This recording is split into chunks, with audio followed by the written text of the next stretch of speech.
Hi everyone, welcome back to my YouTube channel. Do you really know who you're texting on your iPhone? It might seem like every message you receive is from the person or company it claims to be, but that's not always the case. Scammers have become increasingly sophisticated, using fake numbers, spoofed identities, and convincing messages to trick people into sharing personal information or clicking malicious links. Fortunately, your iPhone includes several features that can help you verify who you're communicating with.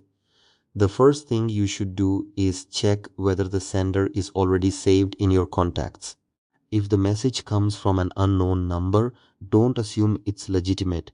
Read the message carefully and watch for urgent requests, suspicious links, or demands for verification codes, passwords, or payment. These are common warning signs of a scam. If someone claims to be a friend, family member, or a business you trust, don't rely on the text alone. Instead, call them using the phone number you already have saved or contact them through another trusted method to confirm the message is genuine.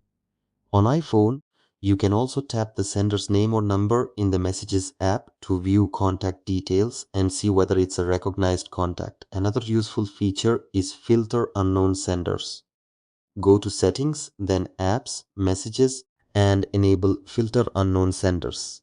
This separates messages from people who aren't in your contacts, making it easier to spot unexpected texts without mixing them with your regular conversations.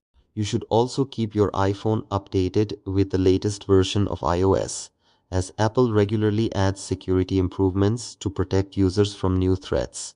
And remember, never tap suspicious links or download attachments from unknown senders unless you're certain they're safe.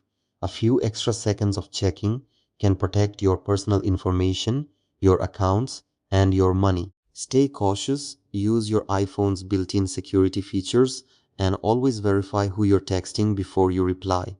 If you found this video helpful, be sure to like, subscribe, and share it with others so they can stay safe too. That's it for today's video. Please like and subscribe to my YouTube channel as well. Thank you.